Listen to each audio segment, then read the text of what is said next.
Bienvenue sur ma chaîne Je t'aime, moi d'abord, la chaîne qui t'invite à t'aimer pour mieux aimer l'autre. Aujourd'hui, on va aborder un sujet universel qui concerne absolument tout le monde. Que vous soyez en couple depuis des années ou que vous veniez de rencontrer quelqu'un, les fameux langages de l'amour. Vous êtes-vous déjà demandé pourquoi, parfois, malgré tous vos efforts, votre partenaire ne semble pas recevoir votre amour comme vous l'espériez? C'est peut-être une question de langage. On va se concentrer aujourd'hui sur 3 langages essentiels, inspirés du célèbre livre de Gary Chapman, qui peuvent littéralement transformer la façon dont vous vivez votre relation. Pourquoi seulement 3?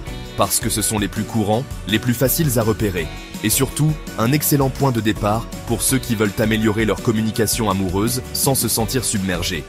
On va explorer ensemble des exemples concrets, des anecdotes tirées de la vie réelle, et surtout, des astuces pour mieux se comprendre et éviter les malentendus qui peuvent parfois tout compliquer. Parce que, soyons honnêtes, il arrive souvent qu'on pense montrer notre amour, mais si on ne parle pas la même langue que l'autre, le message peut se perdre en route. C'est frustrant, non? Mais rassurez-vous, il existe des solutions simples pour mieux se connecter et éviter ces quiproquos. Alors, installez-vous confortablement, prenez un verre et préparez-vous à devenir des pros de la traduction amoureuse. On commence tout de suite.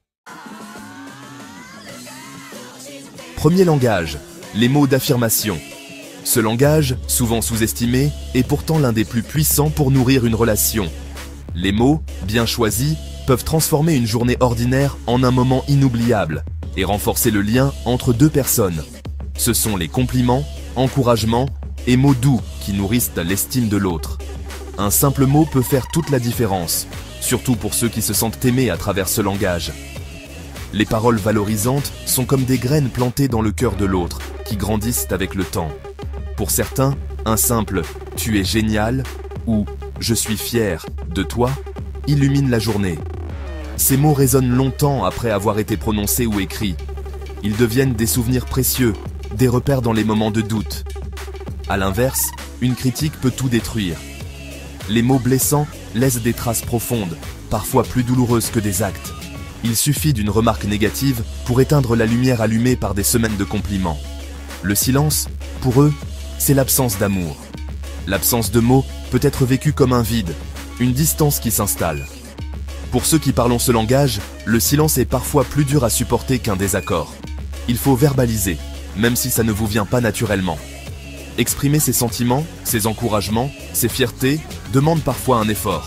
Surtout si on n'a pas grandi dans un environnement où les mots étaient valorisés. Un compliment sincère, un petit mot, un encouragement avant un moment important, ça compte énormément. Ces attentions montrent à l'autre qu'il est vu, entendu, apprécié. Même un post-it sur le frigo ou un message rapide peut avoir un impact immense.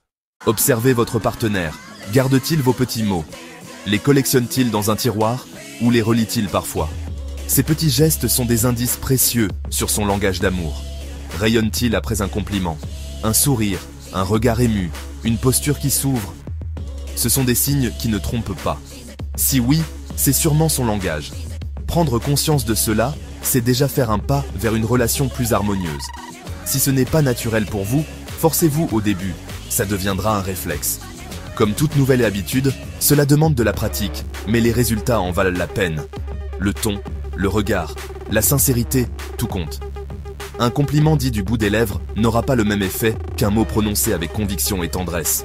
Et si c'est votre langage, dites-le à votre partenaire. Exprimez vos besoins, expliquez ce qui vous touche, ce qui vous fait du bien.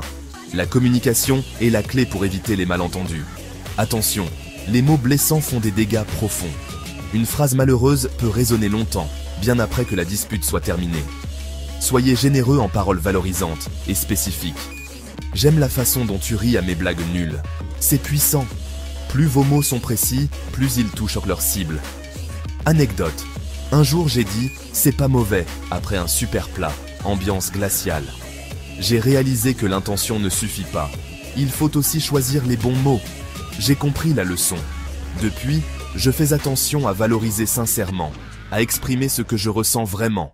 Les mots construisent ou détruisent. Choisissez-les bien. Ils sont comme des briques. Ils peuvent bâtir une relation solide ou, mal utilisés, fissurer les fondations.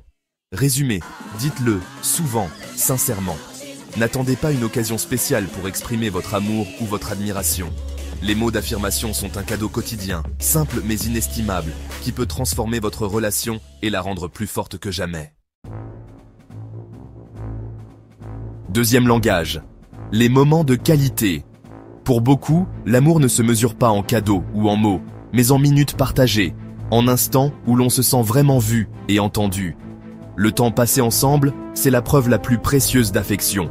Ce n'est pas juste être ensemble, c'est être vraiment présent, sans distraction. Cela veut dire poser son téléphone, éteindre la télévision et offrir à l'autre toute son attention, comme si rien d'autre n'existait. Pour certains, le plus beau cadeau, c'est 30 minutes d'attention totale, sans téléphone ni télé.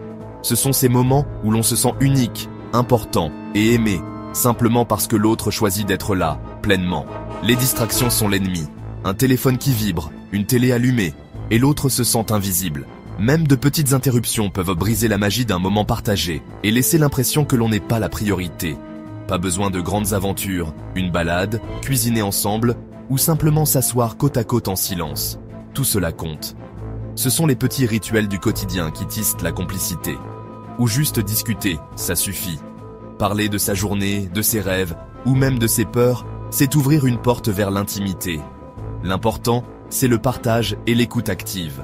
Posez des questions ouvertes, intéressez-vous vraiment à l'autre, regardez-le dans les yeux, montrez que chaque mot compte, que chaque émotion est accueillie sans jugement. Si votre partenaire dit « on ne fait jamais rien tous les deux », c'est un appel à la connexion. Derrière ces mots, il y a souvent un besoin profond de se sentir prioritaire, de retrouver la magie des débuts. Planifiez ces moments, même si ça semble mécanique au début. Bloquez du temps dans vos agendas, organisez des rendez-vous réguliers et tenez-vous-y comme à un engagement important. Créez des souvenirs communs, ce sont les briques de votre histoire. Prenez des photos, écrivez vos souvenirs ou inventez des traditions rien qu'à vous. Un rendez-vous annulé peut blesser profondément. Cela peut donner l'impression que l'on n'est pas assez important, que le temps partagé n'est pas une priorité. Investissez du temps de qualité, c'est la base d'une relation solide. Plus vous partagez de vrais moments, plus votre lien se renforce et plus la confiance grandit. Résumé, éteignez les écrans, écoutez vraiment et partagez des expériences. Faites de chaque instant ensemble un moment unique, même dans la routine. Ce n'est pas la quantité, mais la qualité du temps qui compte. Offrez votre présence, votre écoute et votre cœur. C'est ainsi que l'amour se nourrit, jour après jour. Voilà, on a vu les 3 langages, les mots, le temps, les gestes. Comprendre le langage de l'autre, c'est désamorcer bien des conflits. Prenez un moment pour en parler avec votre moitié. Quel est mon langage? Et le tien? C'est une des conversations les plus importantes à avoir. Si la vidéo vous a aidé, partagez-la, abonnez-vous et dites-moi en commentaire quel est votre langage de l'amour. Merci d'avoir été là, prenez soin de vous et de vos amours.